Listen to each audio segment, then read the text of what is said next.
السلام عليكم ورحمة الله تعالى وبركاته. داود يالكسو دوادا حمنت عياره وركا وهذانا كلات كداوتان تيفيقا قرنكا سوماليادا xubinteena ciyaaraha waxa ugu horeeya maamulka naadiga kubadda cagta baaqi Saint Germain ee kirisan lagwanka dalka Faransiiska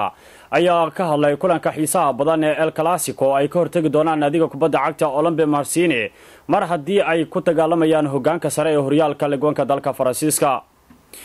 tababaraha naadiga kubadda cagta baaqi Saint Germain Mr. Carlo Ancelotti ayaa ugu dambeyn sheegay inaysan wax xabsi ah ka qabin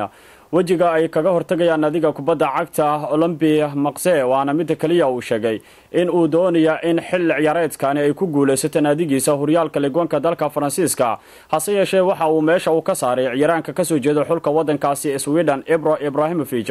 oo markaa ku tilmaamay inuu yahay laacibka kaliya ee guusha weyn ka soo gaari doono kulankaasi loogu magac daray El Clasico ee lagwanka dalka Faransiiska. maadaama xilligan ay horkacayso hogaanka lagwanka dalka Faransiiska naadiga kubadda cagta baaqi Saint Germain oo 10 kulan ugu dambeeyay la timid dhibco gaaraya 22 dhibcood waxaana kaalinta labaad kaga jirta naadiga kubadda cagta Toulouse oo iyadu leh 19 waxaana ay ka wada sameeyeen naadiga kubadda cagta Marseille oo iyadu kulankii ay la lahayd naadiga kubadda cagta Lyon ka baaqday 9 kulan oo kaliya ay ka ciyaartay lagwanka Faransiiska waxaana xilligan la sugi doonaa wajiga koowaad ee kaga hortagi doonto horyaalka dalkaasi ee Faransiiska naadiga kubadda cagta Marseille naadiga xilligan hogaaminaysa horyaalka dalkaasi Faransiiska ee baaqi Saint Germain. dhinaca kalena maamulka xiriirka FA dalkaasi Ingiriiska ayaa wali dabagal adag ku sida garsoorihii dhexdhexaadinaya ciyaartii adkeed ee horyaalka wadanka Ingiriiska ee ka dhacday garoonka Stamford Bridge ay ku wada kulmeen naadiyada Chelsea iyo Manchester United taa uu jinsu faquuq markaa uu ku shaaciyay ciyaaraanka ka soo jeeda xulka dalkaasi Nigeria Obi Mikel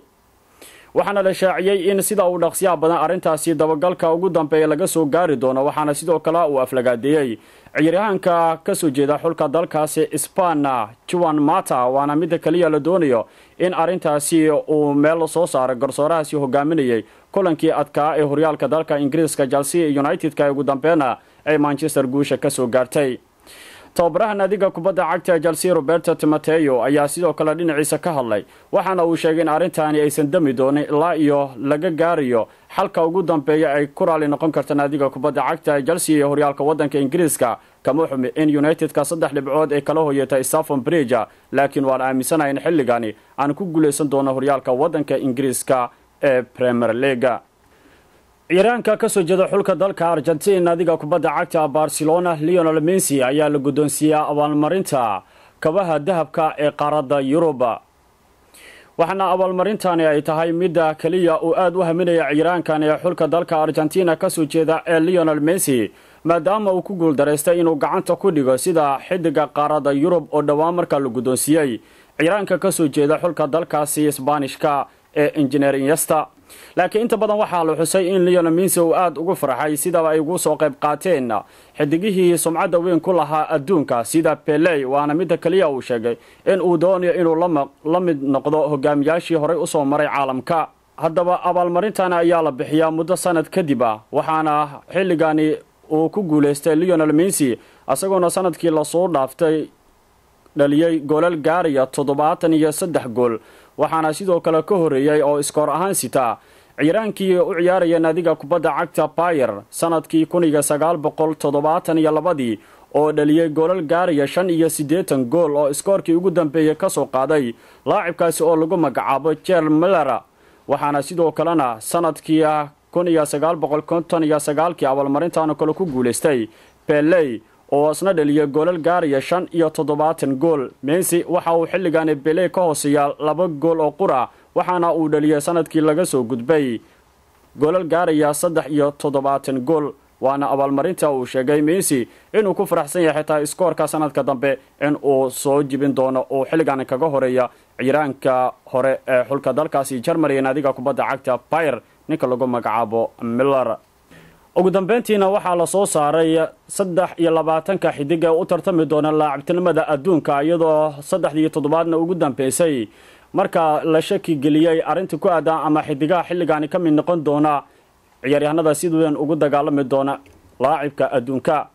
waxaana ka mid ah ciiraanka ka tirsan naadiga kubadda cagta Manchester City Sergio Aguero, Xavi Alonso oo asna ka tirsan naadiga kubadda cagta Real Madrid, Mario Balotelli oo Manchester City u ciyaara, Karim Benzema oo Real Madrid ka tirsan, goolhaye Buffon oo ka tirsan naadiga kubadda cagta Juventus, Sergio Busquets oo Barcelona ka tirsan, Iker Casillas oo goolhayaha Real Madrid ka mid ah, sidoo kale Cristiano Ronaldo oo Real Madrid asna u ciyaara, Didier Drogba oo naadiga kubadda cagta Shanghai ee dalkaasi China ka tirsan, Radamel Falcao oo Atletico Madrid ka tirsan, Zlatan Ibrahimovic oo Paris Saint-Germain ka tirsan, Andres Iniesta oo Barcelona ka mid ah, Lionel Messi isla Barcelona ah, xidiga lagu magacaabo Manuel Neuer oo Bayern Munich ka tirsan, Neymar oo Santos oo reer Brazil ka mid ah, Mesut Ozil oo Real Madrid ka tirsan, iyo ciiraanka daafaca naadiga kubadda cagta Barcelona xidiga lagu magacaabo Gerard Piqué, Andre Pirlo oo Juventus isna ka tirsan, Sergio Ramos oo Real Madrid ka mid ah, Wayne Rooney oo Manchester United ka tirsan, Yaya Toure oo Manchester City asna ka tirsan, Robin van Persie Man United ayuu ka tirsan yahay, iyo laacibka 23aad ee lagu magacaabo Xavi Hernandez iyo xulka wadanka Spain iyo Barcelona ka mid ah. haddaba daawadayaal 23kan ciyaartooy ayaa waxaa laga soo dhax saari doonaa xidiga noqon doona laacibka adduunka. guud ahaan daawadayaal inta ayaan ku soo keenayo xubintii ciyaaraha ee warka tan iyo xubin caankana kala intaanu dib dambe isku arki doono sida iyo nabadgelyo.